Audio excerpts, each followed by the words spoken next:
The final chapter of this book is only 4 pages long. Most of it is a simple repetition of the book's key points. I will outline those points in a moment, but before I do, I would like to read you the very last paragraph of the book. Paragraph 429. Quote, "I am well aware that this work, far from being complete, is a mere sketch showing how certain Christian ideas look when observed from the standpoint of psychological experience. Since my main concern was to point out the parallelism or the difference between the empirical findings and our traditional views, a consideration of the disparities due to time and language proved unavoidable. This was particularly so in the case of the fish symbol. Inevitably, we move here on uncertain ground, and must now and then have recourse to a speculative hypothesis or, tentatively, reconstruct a context. Naturally, every investigator must document his findings as fully as possible, but he should also venture an occasional hypothesis, even at the risk of making a mistake. Mistakes are, after all, the foundations of truth. And if a man does not know what a thing is,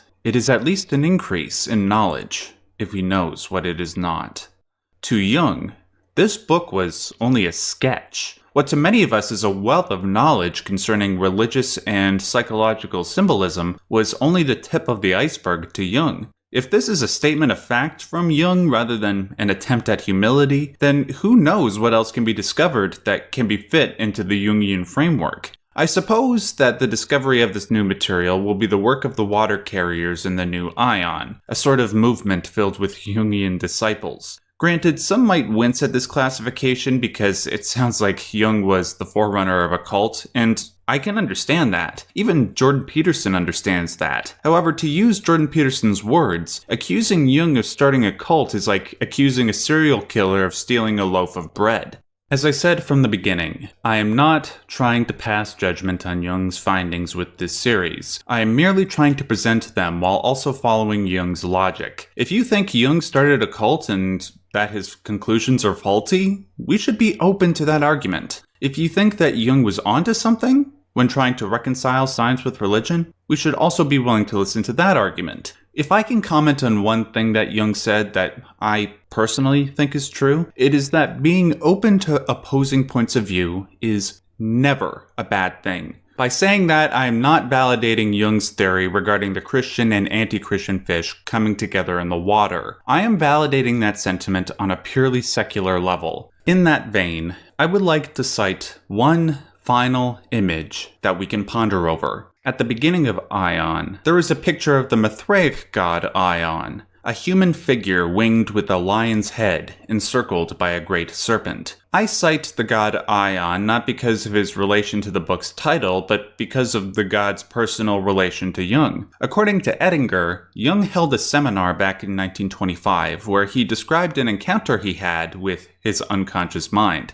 This is a process that Jung partook in regularly, detailing many of his encounters in Liber Novus, otherwise known as the Red Book. In this encounter, Jung met with the biblical figures of Salome and Elijah, and there was also a serpent with them. Here is what happened. Salome became very interested in me, and she assumed that I could cure her blindness. She began to worship me. I said, "Why do you worship me?" She replied, "You are Christ." In spite of my objections, she maintained this. I said, "This is madness," and became filled with skeptical resistance. Then I saw the snake approach me. She came close and began to encircle me and press me in her coils. The coils reached up to my heart. I realized as I straggled that I had assumed the attitude of the crucifixion. In the agony and the straggle, I sweated so profusely that the water flowed down on all sides of me. Then Salome rose, and she could see. While the snake was pressing me, I felt that my face had taken on the face of an animal of prey, a lion or a tiger. In case you didn't guess, we see Jung transform into the Mithraic god Aion in this dream. Now as for what this dream means, Edinger offers an interpretation. Quote, "I think that one of the things it means is that Jung is the first representative of the new Aion, and it was his experience to go through the initiation of being identified with the god Aion. Jung is the new Aion. He is the harbinger of the new Aion. what I call and what I think will in the future be called the Jungian Aion. Now I ask the question again, is Edinger a willing participant in a baseless cult? Or is there something to Jung's observations? It all depends on whether or not you are willing to accept the autonomous existence of the unconscious psyche, which Jung tries to prove throughout this book.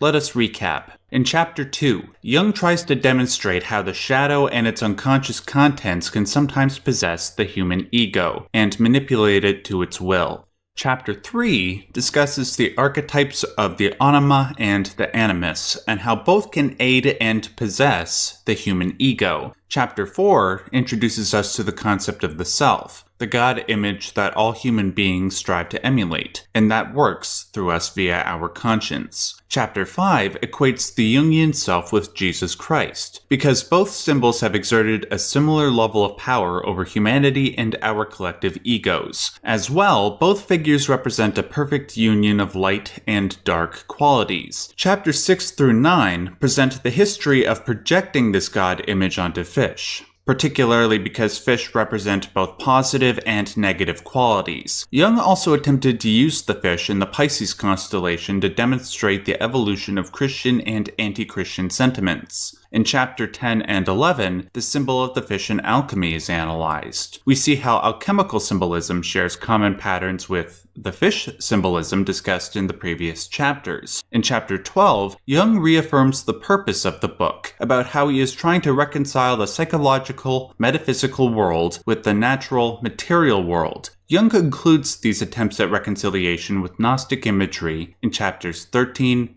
and 14. I suppose if you are trying to determine if Jung was starting a cult based off of superstitious nonsense, you need to ask yourself two questions. First of all, did anything in this book ring true to you? Did any of it speak to you on a deep, intangible level? If so, then you must ask yourself the second question. Does that feeling point to some transcendent, unconscious reality? I hesitate to answer that question at the moment, but what I will do is reassert my faith in my previous statement. We should all be willing to listen to the arguments presented to us. It is only by doing this that we can cast aside our tribal tendencies, mend our current divisions, and unite under one common banner, one common value. And that, of course, is the value of truth. And that was Aion. Ladies and gentlemen, before you go, I want to leave you with a personal message. Doing this series has taken a lot out of me, emotionally and intellectually. As I type these last words into my script, a relief is flowing through my veins. I feel like I have confronted the literal Jungian shadow and come away bearing deep psychic scars. I'm glad I made the journey, but I am nonetheless exhausted. I kindly ask you, if you have enjoyed this series at all, to please consider going to my Subscribestar page. Now, before you click away, let me tell you about the special offer. If you donate $2 a month to me, you will get the full Aion series in audio form. That way, if you have had trouble digesting everything in this series and can't spend all your time watching these videos on your computer, then you can take them with you on the go. You will get access to a private podcast feed where you can download each of these episodes to your phone, iPod, tablet, or wherever you listen to your podcasts. This would really help me out with my current financial situation, and it will also help me to make more enlightening content in the future. There is a link to my Subscribestar campaign in the description box below. Also, I kindly ask you to share this video. If you know a fellow Jordan Peterson fan, share it with them. If the contents of this book changed your life for the better, you have the chance to give that to somebody else. Finally, I'm looking to do a stream with Uberboyo in the near future where we do a recap of Aion. If you have any questions or criticisms, please leave them in the comment section below so that we can address them at a later date. Thank you all so much for watching, and for the last time in this series, I want to remind you, stay yellow.